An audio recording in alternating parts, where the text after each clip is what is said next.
السلام علیکم dear students, امید ہے کہ آپ سب لوگ خیریت سے ہوں گے۔ اللہ پاک آپ کو اپنے حفظ و امان میں رکھے۔ آج کا ایک نیا ٹاپک فوڈ اینڈ نیوٹریشن بہت زیادہ اہمیت رکھتا ہے اور اس کو سمجھنا بہت زیادہ ضروری ہے، چونکہ ہمارا تعلق صحت سے ہے، صحت کو بیلنس رکھنے سے ہے، صحت کو برقرار رکھنے میں معاون کردار ادا کرنے سے ہے، اور چونکہ ہم لوگ طبیب بننے جا رہے ہیں انشاءاللہ تعالی، تو ہمارا تعلق صحت اور مرض دونوں سے ہے۔ تو فوڈ اینڈ نیوٹریشن انتہائی اہمیت رکھتا ہے، خاص طور پہ صحت کو برقرار رکھنے کے حوالے سے، اور اگر کوئی مرض لاحق ہو جائے تو اس اعتبار سے بھی۔ تو بحیثیت طبیب فوڈ اینڈ نیوٹریشن کا علم حاصل کرنا ہر طبیب کے لیے بہت زیادہ اہمیت رکھتا ہے۔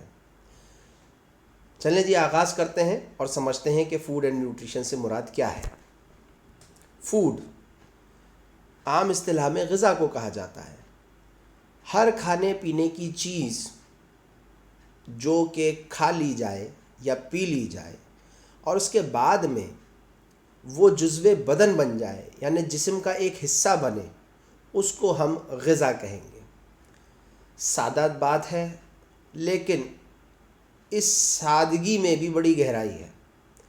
کوئی بھی چیز جو کھائی پی جاتی ہے پہلے وہ نظام ہاضمہ سے گزرتی ہے، پھر انجذاب کا عمل ہوتا ہے، یعنی وہ غذا جو کھا لی گئی اور ہضم کر لی گئی معدے اور آنتوں سے، وہ جذب ہونا شروع ہوتی ہے، اور جذب ہو کر بذریعے شریانیں اور وریدوں کے ذریعے جسم میں پھیلنا شروع کرتی ہے۔ سب سے پہلے غذا جذب ہو کر جگر میں جاتی ہے، جہاں اس کا استحالہ ہوتا ہے، یعنی میٹابولزم ہوتا ہے، اور اس کے بعد میں بذریعہ خون یہ دل کی طرف جاتی ہے اور وہاں سے پورے جسم میں تقسیم ہو جاتی ہے۔ پھر چونکہ خون جسم کے ہر حصے میں جا رہا ہے، تو ہر سیل تک، سر سے پیر تک غذائی اجزاء پہنچنا شروع ہو جاتے ہیں، اور جسم کے مختلف اعضاء کو تقویت ملنا شروع ہو جاتی ہے، اور پھر سیل کے اندر بھی ایک میٹابولزم اور استحالہ ہوتا ہے، جس کے بعد ہمیں جسم میں کیلوریز اور حرارے حاصل ہوتے ہیں، اور جس سے پھر انسانی صحت برقرار رہنا شروع کرتی ہے۔ تو ایک تو یہ جائزہ میں نے آپ کے سامنے پیش کیا کہ غذا کا الٹیمیٹلی کیا رستہ ہے جس کے ذریعے وہ سیلز اور خلیوں تک پہنچ جاتی ہے اور جزو بدن بننے کی صلاحیت رکھتی ہے۔ لیکن بات یاد رکھیے، اس سارے عمل میں اگر کہیں پر بھی کوئی عمل میں نقص آئے گا، جیسا کہ نظام ہاضمہ میں نقص آ جائے، یا انجذاب میں نقص آ جائے، یا میٹابولزم میں نقص آ جائے، یا پھر سرکولیشن میں نقص ہو، یا پھر خلیے خود ریسپانس نہ کر رہے ہوں، تو وہ غذا جزو بدن نہیں بنتی۔ اور یہاں پر میڈیکل سائنس کو ایک چیلنج بھی آتا ہے ان مسائل سے نپٹنے کے لیے کہ جس کے تحت غذا جزو بدن نہیں بن پا رہی ہے، اور پھر ظاہر سی بات ہے تشخیصی عمل شروع ہوتا ہے اور ہم ڈائگنوسس کی طرف جاتے ہیں کہ کہاں پر پرابلم آئی ہوئی ہے۔ نظام ہاضمہ میں ہے، ڈائجیشن میں پرابلم ہے، ایبزارپشن میں پرابلم ہے، لیور کے میٹابولزم میں پرابلم ہے، یا کارڈیو واسکولر کوئی ریزن ہے، یا سیلز ریسپانس ہی نہیں کر رہے ہیں ڈیو ٹو ویریس ریزنز۔ تو پھر ایک تشخیصی عمل شروع ہو جاتا ہے، اور پھر ہم جانتے ہیں کہ بھائی اس شخص کو کیا نقص پیدا ہو گیا اور کیا مرض پیدا ہو گیا۔ واپس آتے ہیں غذا کے اوپر۔ غذا کی تعریف کچھ اس طریقے سے: any edible substance that we consume to fulfil our daily requirement of nutrition is known as food. بالکل بات صحیح ہے، ہر کھانے پینے کی چیز جو کہ پوری ڈیلی ریکوائرمنٹ کو پورا کر دے اس کو ہم غذا بولیں گے۔ It supports growth, repair and maintenance of our body. بڑھوتی، ریپیئر، ہیلنگ یعنی اگر کوئی نقصان ہو گیا ہے جسم میں ٹیشو لیول پر، سیلولر لیول پر، سیلز کی ڈیتھ آپ کو پتہ ہے ہوتی رہتی ہے، جس کو ہم اپوپٹوسس بھی کہتے ہیں. ایک منظم نظام ہے قدرت کا کہ جس سیل نے پیدا ہونا ہے اس کو ختم بھی ہونا ہے، اور ایک پروگرام سیلولر ڈیتھ کے تحت یہ سارا عمل چل رہا ہوتا ہے. لیکن اس کے علاوہ بھی کئی ٹیشوز جو ہیں وہ ویئر اینڈ ٹیئر کے شکار ہو رہے ہوتے ہیں ڈیلی بیسس پر، تو ان کی ریپیئر کرنا بھی غذا کا ہی کام ہے. اور ساتھ ساتھ جسم کو ایک صحت کے معیار پر برقرار رکھنا، یہ بھی جو ہے وہ غذا کا ہی کام ہے. یعنی اگر ہم یہ سوچیں کہ غذا میں کچھ کمی ہو جائے تو کیا جسم صحیح رہے گا، یا غذائی اجزاء میں کمی ہو جائے تو جسم صحیح رہے گا، ایسا ہرگز ممکن نہیں. تو غذائی اجزاء کی قلت کسی نہ کسی بیماری کی طرف لے کے جا رہی ہوتی ہے. نیوٹریشن کسے کہتے ہیں؟ نیوٹریشن ایک علم ہے جس کے تحت ہم غذا کا تعلق صحت سے اور دیگر جیسے امراض ہیں ان سے جانتے ہیں، اور فوڈ اور ہیلتھ اینڈ ڈیزیزز ان کا آپس میں تعلق دیکھ رہے ہوتے ہیں.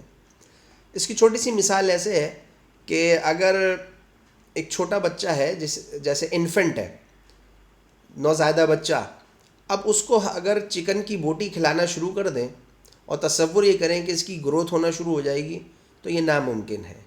اس کے لیے ملک ہی ایڈوائز ہے، اور 2 سال تک اس کو دودھ پینا ہے، اور دودھ اس کے لیے کافی ہے گروتھ کے لیے بھی، ڈیولپمنٹ کے لیے بھی، اور مینٹیننس کے لیے بھی. تو ہر عمر میں غذائی ڈیمانڈز الگ ہوتی ہیں اور چوائس آف فوڈ بھی ڈفرینٹ ہوتی ہے. ٹھیک، تو یہ ہمیں کیسے پتہ چلا؟ یہ نیوٹریشن کے علم سے پتہ چلا کہ بچوں کی جو 2 سال کی غذا ہے وہ صرف اور صرف دودھ ہے. اب اسی طریقے سے اگر بوڑھے لوگوں کی غذا کے بارے میں بات کی جائے تو ان کی بھی تقریباً اسی طریقے کی غذا ہوتی ہے جو صالح الکہموس اور صالح الکہلوز جو ایک تصور ہے طب میں، یعنی جلدی ہضم بھی ہو جائے اور جلدی نفوذ بھی ہو جائے وہ جسم کے اندر. تو ایسی غذا جو ہے وہ بوڑھوں لوگوں کے لیے تجویز کی جاتی ہے، اور اس کی بنیادی وجہ یہ ہے کہ ان کا نظام ہاضمہ اور نظام انجذاب جو ہے وہ کمزور ہو جاتا ہے، جگر بھی سلو ہو جاتا ہے، تو ان کو لائٹ غذائیں جو ہیں وہ زیادہ فائدہ کرتی ہیں. بنسبت جوان عمری میں ہر غذا ماشاءاللہ ہضم ہونا شروع ہو جاتی ہے اور ہوتی ہے، ثقیل غذائیں بھی انسان ہضم کر لیتا ہے. تو اس کا مطلب یہ ہے کہ نیوٹریشنل سائنس ہمیں گائیڈ کر رہی ہے کہ کس طریقے سے آگے بڑھنا ہے. Classification of foods by chemicals. Chemically foods کو ان 4 سے 5 گروپس میں تقسیم کیا گیا ہے: کاربوہائیڈریٹس، پروٹینز، فیٹس، وائٹامنس اور منرلز. ان 5 کی اپنی جگہ افادیت تو ہے ہی، لیکن یاد رکھیں ان سب کے لیے سب سے امپورٹنٹ چیز ہے پانی، جس کو میں ابھی یہیں پر ہی آپ کے سامنے رکھنا چاہتا ہوں اور پانی کے اوپر پہلے ڈسکشن کرنا چاہتا ہوں. پانی نیوٹرینٹ نہیں ہے، لیکن یہ تمام نیوٹرینٹس کے لیے ایک میڈیم ہے. کوئی بھی نیوٹرینٹ ایک جگہ سے دوسری جگہ جا ہی نہیں سکتا بغیر پانی کے، کیونکہ ہمارے پورے جسم میں 70% صرف اور صرف پانی ہے، دیگر چیزیں ان 30% میں شامل ہیں. پانی کے بغیر زندگی محال ہے. We can not survive without water. پھر 8 سے 10 گلاس پانی پینا دن میں اشد ضروری ہے، کیونکہ اگر پانی کی کمی ہوگی تو گردے کے مسائل شروع ہو جائیں گے، ڈی ہائیڈریشن شروع ہو جائے گی. اور یاد رکھیں ہمارا پورا جسم جو ہے وہ کچھ اس طریقے سے تقسیم ہوا ہوا ہے پانی کی بنیاد پر کہ 72% تو جسم میں 70، 75، 72 تینوں پرسنٹیجز کہی جاتی ہیں. لیکن ساتھ ساتھ یہ دیکھیں کہ ہمارا جو دماغ ہے وہ 75% پانی رکھتا ہے. دل یا وہ جو کارڈیوواسکولر سسٹم ہے اس میں 83% پانی ہے. ایون جو ہڈیاں ہیں وہ بھی 22% پانی رکھتی ہیں. اس کے علاوہ جو مسلز ہیں، پٹھے ہیں، وہ 75% پانی رکھتے ہیں. سر سے پیر تک پانی کی طلب کتنی ہے یہ ہمیں بخوبی اندازہ ہوتا ہے، اور اگر پانی کی کمی ہو جائے تو صحت برقرار رکھنا مشکل ہو جاتا ہے۔ نیکسٹ کلپ میں انشاءاللہ تعالی ہم کاربوہائیڈریٹ اور پروٹینز اور ان سے متعلق ڈسکشن کریں گے۔ امید ہے یہاں تک آپ کے بات سمجھ میں آئی ہوگی۔